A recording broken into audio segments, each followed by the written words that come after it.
देगी। अब लोग पूछ रहे हैं कहीं इसकी नौबत तो नहीं आने वाली। कांग्रेस ने तो ऐसा कुछ कहा भी नहीं था तब, मगर प्रधानमंत्री मोदी कहते चले गए और मंगलसूत्र और सोने को मुद्दा बना दिया। उन्होंने कहा है कि अगर कांग्रेस की सरकार बनेगी तो हर एक की प्रॉपर्टी का सर्वे किया जाएगा। हमारी बहनों के पास सोना कितना है उसकी जांच की जाएगी, उसका हिसाब लगाया जाएगा। ये जो गोल्ड है बहनों का और जो संपत्ति है, ये सबको समान रूप से वितरित कर दी जाएगी। क्या ये आपको मंजूर है? क्या आपकी संपत्ति सरकार को हटने का अधिकार है? क्या मार्च और अप्रैल के महीने में मोदी सरकार क्या कह रही थी? यही कि चिंता की जरूरत नहीं है, गैस की सप्लाई पर्याप्त है, पेट्रोल। आर्थिक स्थिति तो बहुत समय से भारत की खराबी चल रही थी, लेकिन अचानक आपको क्या लगता है कि क्या पानी अब गले के ऊपर तक आ गया है और अंदर से सरकार खोखली होती हुई जा रही है? इसको छुपाया जा रहा था, लेकिन एक मकाम पर आने पर मोदी को मजबूरी में बोलना ही पड़ गया। बिल्कुल सही कहा आपने। दो तीन बातें बिल्कुल स्पष्ट हैं। एक तो ये है कि जो ईरान और अमेरिका का युद्ध है इजराइल का, उससे बहुत प्रतिकूल प्रभाव पड़ा है पूरी अंतर्राष्ट्रीय व्यवस्था के ऊपर। भारत भी उसका अंग है। हमारे पड़ोस में ये युद्ध हो रहा है, उस पड़ोस में जो हमारे लिए अनेक कारणों के चलते बहुत महत्वपूर्ण रहा है, तो जाहिर है कि हमारे ऊपर उसका असर पड़ेगा, असर पड़ा। उसका जो असर पड़ रहा है उसको सरकार ने जानबूझ के छुपाने का प्रयास किया था पिछले दिनों। यह अडानी के न्यूज चैनल का पत्रकार क्या कह रहा है, गौर फरमाइए। संकट के समय या आसन्न संकट से बचने के लिए देश का नेतृत्व नागरिकों से सहयोग मांगता आया है। भारत में इसका लंबा इतिहास रहा है। दो पूर्व प्रधानमंत्रियों के नाम याद आते हैं जिन्होंने जनता से ऐसी ही अपील की थी। पूर्व प्रधानमंत्री लाल बहादुर शास्त्री और स्वर्गीय इंदिरा गांधी जी, दोनों ने ही राष्ट्रीय संकट के समय देशवासियों से स्वाभिमान और एकजुटता को जगाया था। 1960 के दशक में भीषण अकाल और युद्ध के बीच शास्त्री जी ने अन्न की कमी से निपटने के लिए लोगों से हफ्ते में एक समय व्रत रखने की अपील की थी। अडानी के चैनल के इस पत्रकार को थोड़ी सी भी शर्म आती है? मान लिया लाल बहादुर शास्त्री ने एक समय का खाना खाना बंद कर दिया था, मगर प्रधानमंत्री क्या कर रहे हैं मैं आपको बताता हूं। यह देखिए साहब, रोड शो हो रहा है सोमनाथ में।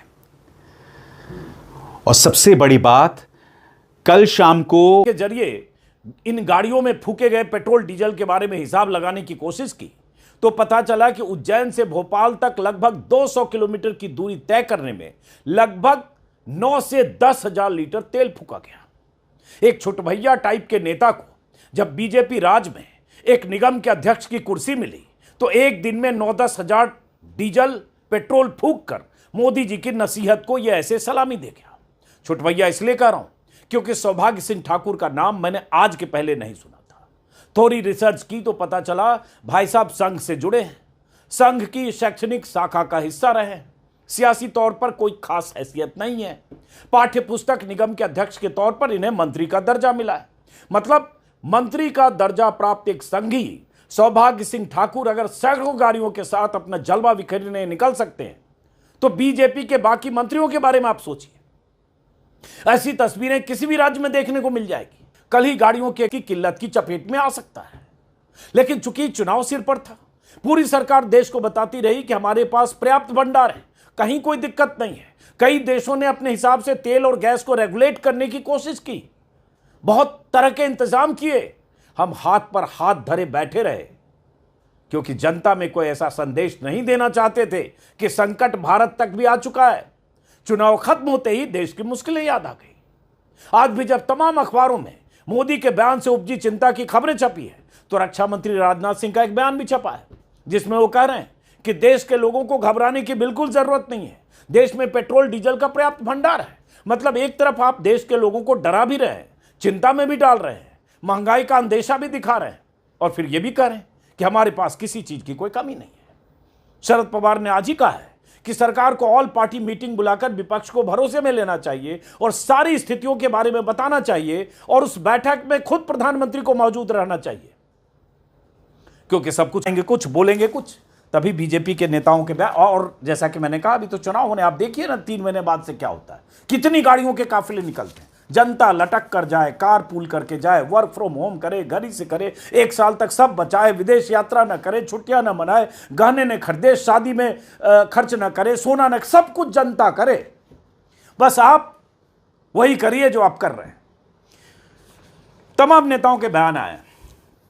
राहुल गांधी का एक बयान है जिसमें उन्होंने कहा, मोदी जी ने कल जनता से त्याग मांगे, सोना मत खरीदो, विदेश मत जाओ, पेट्रोल कम जलाओ, खाद और खाने का तेल कम करो, मेट्रो में चलो, घर में से काम करो। उपदेश नहीं, नाकामी के सबूत हैं। 12 साल में देश को इस मुकाम पर ला दिया है कि जनता को बताना पड़ रहा है कि क्या खरीदें क्या ना खरीदें, कहाँ जाएं कहाँ ना जाएं। हर बार जिम्मेदारी जनता पर डाल देते हैं ताकि खुद जवाबदेही से बच सकें।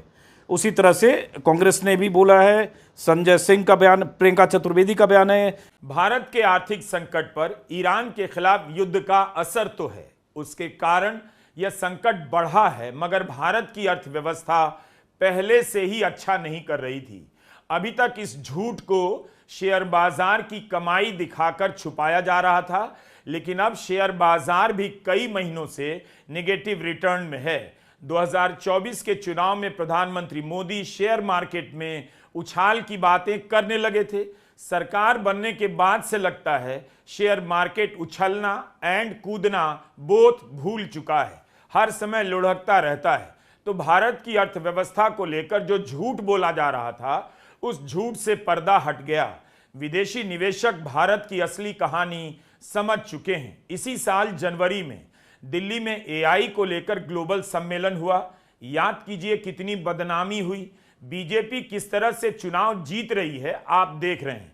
हो सकता है कि भारत आयात बंद कर दे, उत्खनन करे, अपना उत्पादन करे। भारत दूसरा ऐसा देश है जहां दुनिया में सबसे अधिक सोने की खपत होती है। 2024 में भारत ने मात्र 1.6 टन सोने का उत्पादन किया और आयात किया 803 टन। इसकी भरपाई केवल उत्पादन से नहीं हो सकती और इसमें कई दशक निकल जाएंगे। भारत का रुपया 2 साल से गिर रहा है। ईरान पर हमले से बहुत पहले $1.90 के पार पहुंच गया था, इस समय 95 के पास है। तब क्यों नहीं कहा गया कि विदेशी मुद्रा बचानी है, सोना नहीं खरीदना है?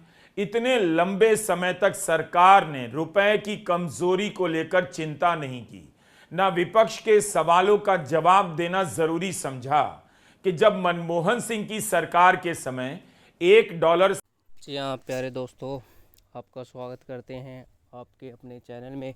चैनल को सब्सक्राइब कर लो और ऐसे ही आपको बेहतरीन जो न्यूज़ है मिलती रहेंगी। पहली न्यूज़ मैं आपके साथ शेयर करने जा रहा हूँ जो महंगाई से रिलेटेड होगी। तो प्रधानमंत्री मोदी ने कहा है कि अभी सोना ना खरीदे, ठीक है, सोना कम खरीदे, पेट्रोल ना खरीदे। तो ये अपील की है, ये अपील उन्होंने कर दी। दूसरी मैं बताता हूँ, अभी अपील की तो वो रोड शो करने चले गए गुजरात में। 700 गाड़ियों का काफिला उनका हेमंत बिस्वा शर्मा असम में मुख्यमंत्री की शपथ लेने के लिए इतनी लेके वो गाड़ियाँ चले गई। मतलब हो क्या रहा है दोस्तों देश में है? आम जनता का तेल निचोड़ दिया है इस सरकार ने। पर हैरानी की बात है, कोई गलत शिकवा अभी तक किसी के का नहीं हो रही दोस्तों। महंगाई लगातार बढ़ रही है पर कोई पूछने वाला ही नहीं है। विपक्ष को पूरी तरह से ख़त्म कर दिया गया है दोस्तों। वोट चोरी करके पूरी तरह से जो विपक्ष था उसे अब ख़त्म कर दिया गया है दोस्तों। बंगाल में भी जो जीत है, SIR में 60 लाख से ज़्यादा नाम काटे हैं। जो TMC के लिए वोट डालते थे उनके जो नाम हैं वो काटे हैं, क्योंकि पूरा सिस्टम उन्हीं का है। अब उनके जैसे ही नाम कटे तो आप देख लो, TMC का वोट शेयर कट गया, ठीक है।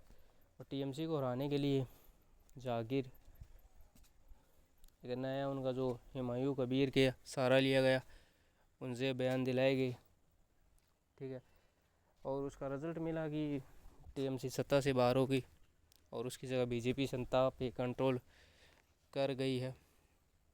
अब आगे देखते हैं हाँ क्या कुछ होता है।